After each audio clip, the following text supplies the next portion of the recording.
Síguenos en las redes sociales. Búscanos @Sol1065 FM, una estación RCC Miria.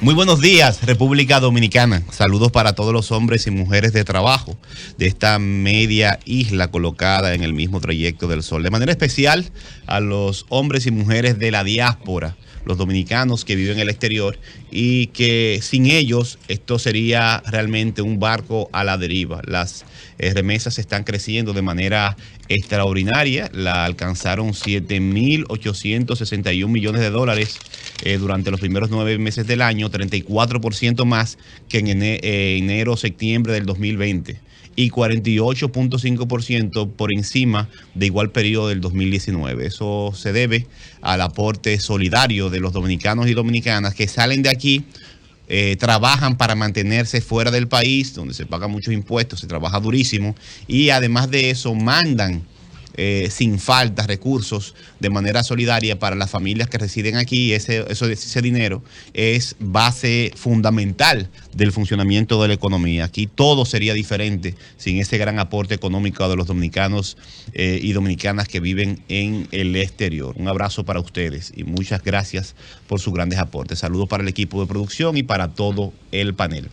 Aquí estuvo el ministro de Economía, Planificación y Desarrollo la semana pasada, y ha publicado de nuevo en su red social este fin de semana los datos de cómo va a cerrar la economía este año. Lo repito por aquí. Se proyecta a octubre, al 29 de octubre, faltando 9 semanas para terminar el año. Había un superávit fiscal de 5.6 mil millones o 0.11% del PIB. Se proyecta en -1 a -2%. El tema de el déficit incluso puede terminar el año en 0 y en -1%. También está hablando el ministro de Economía, Planificación y Desarrollo que ya se han recuperado los empleos que se perdieron en la pandemia y aunque se ha reducido la proporción del empleo público, en el sector privado sigue aumentando el trabajo, el empleo formal, y se espera ya que al final ya de este mes estemos en los niveles de empleo anteriores a la pandemia y lo aumentemos entre diciembre y enero. Entonces va a crecer el empleo en República Dominicana, está creciendo ya para este año con la reactivación económica. Eso nos conviene a todos y todas, porque aquí la República Dominicana, la nuestra, es una economía que desde hace décadas, desde el principio del siglo, está en crecimiento. Los países pequeños tienen una posibilidad de crecimiento por un tema del tamaño de la economía y los componentes de la economía mayor. Un crecimiento de 2-3% para una economía grande, algo extraordinario. Para nosotros tenemos un crecimiento por encima del 5% en las últimas décadas y también es extraordinario y lideramos la región. Pero ahora el crecimiento tiene otro significado. Es que venimos de una pandemia, venimos de caer al suelo, el mundo entero, de caer al suelo toda la economía dominicana, y al estar los dominicanos y las dominicanas de alguna manera en una misma línea para la superación de la crisis y de la pandemia, hemos conseguido con la apertura de la economía ya ponernos en unos niveles de ventaja respecto a la mayoría de los países del continente. Y solamente es el crecimiento el que permite la recuperación del empleo, y es el empleo y es el trabajo formal e informal la gran política social, el principal medio que puede tener un país para garantizarle a su población, a sus hombres y mujeres, niños y niñas y adolescentes, el ingreso básico para sobrevivir. Es a través del trabajo formal e informal, y qué bueno que en nuestro país la economía ha crecido y de manera especial que sigue mejorándose los niveles de empleo. Ya el desafío será para el año que viene y será el aumento de la formalidad, el aumento del empleo y la cualificación del empleo, porque lamentablemente en los últimos 20 años aquí creció muchísimo la economía, creció la productividad del trabajador, es decir, en los beneficios que por cada trabajador ha recibido en los últimos 20 años la empresa en República Dominicana han crecido, pero no ha crecido el ingreso de los trabajadores por ese aumento de la productividad. Son la estadística. Se ha precarizado el ingreso del trabajador mientras se ha aumentado el aporte que hace cada trabajador y trabajadora a los beneficios de su empresa. Lamentablemente fue así y el desafío ahora es cambiar eso, que volvamos al crecimiento, pero un crecimiento en donde todos participemos, donde a todos nos vaya bien, el que trabaja, el pequeño, mediano y gran empresario, no solamente para el dueño del negocio. El que trabaja también merece que si a la economía le va bien, al que trabaja también le vaya bien. Como no había ocurrido recientemente. Así que nos alegramos de estas estadísticas y esa mejora de la participación de la gente trabajadora en el crecimiento de la economía no va a caer del cielo. Eso depende de la realidad política, de la capacidad que tenga la gente para expresarse, para movilizarse y exigir mejores condiciones, porque al final la economía no es un asunto técnico, es un asunto político. Y también hay que exigirle a los políticos dominicanos que pongan ese tema de la mejora de los ingresos de la gente como un tema priorizado, no solamente los dimes y diretes. Creo que estamos en buenas manos porque con Miguel Seara Hatton, en el equipo, en el Ministerio de Economía, Planificación y Desarrollo, trabajan economistas muy reconocidos y de alta sensibilidad social. Pabeliza, Ati Cañete, Rosa Cañete y otros economistas que han propuesto desde que estaban en el PNUD y también cuando estaban en la oposición el aumento de los beneficios de la gente y la mejora de la distribución del ingreso. Así que al pendiente siempre de estos datos para que la economía crezca y también crezca el ingreso de la gente que trabaja y el que produce. En otro orden, el tema de Haití. Según la información que se le ha presentado al Frente Amplio, al partido al que pertenezco, el gobierno dominicano ahí está al tanto de informaciones que son muy delicadas. Esta es la información oficial. El primer ministro tendría una carta de solicitud de intervención extranjera y no la habría firmado todavía por situaciones internas muy complicadas. Cerca del 90% de la policía está controlada por las bandas. En estos momentos, el primer ministro no pudo ni siquiera hacer la ofrenda floral en conmemoración al natalicio de Jean-Jacques Dessalines, el padre de la patria, podríamos decir, de Haití.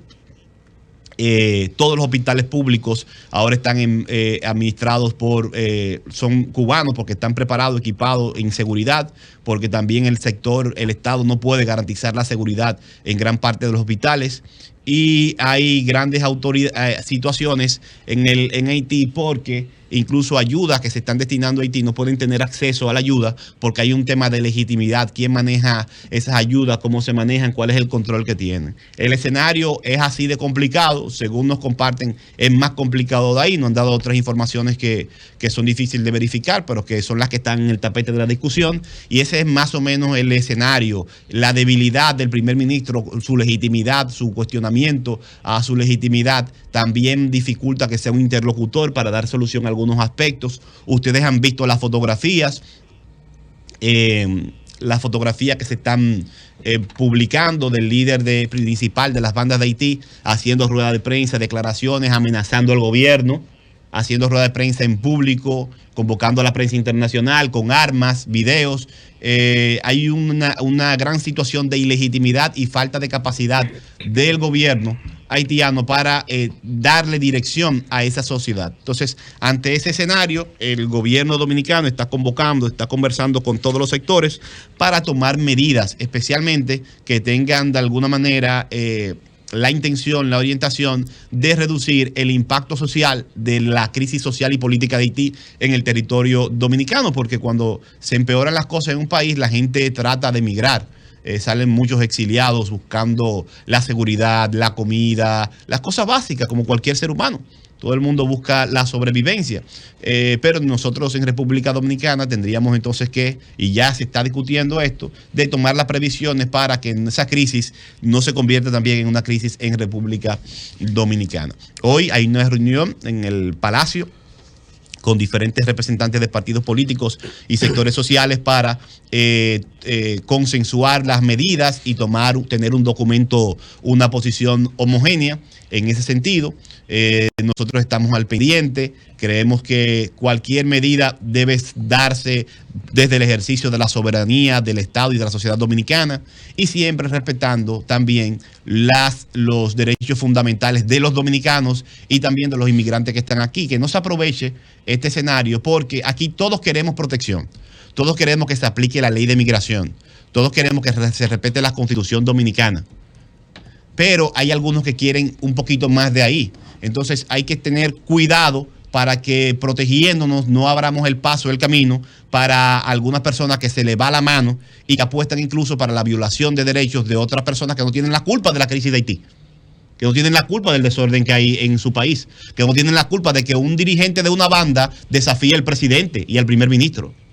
Entonces, con moderación en este momento, serenidad, inteligencia y unidad nacional para, de alguna manera, nosotros mantener el ejercicio de las leyes dominicanas, el ejercicio de las normativas dominicanas y las normas migratorias, pero sin afectar derechos básicos de una población que está aquí, que está trabajando, que está integrada. Y también, ya esto para concluir, en el caso haitiano, lo que más nos conviene a los dominicanos y las dominicanas es que a Haití le vaya bien. No estamos en un momento de guerra. Estamos en un problema, en una crisis que hay en ese país. Una crisis política, económica y social. El desorden político que hay en Haití está generando mucha angustia y mucho dolor en el pueblo haitiano. Entonces, eso afecta también hasta la economía dominicana. El consumo de Haití, el flujo de mercancía.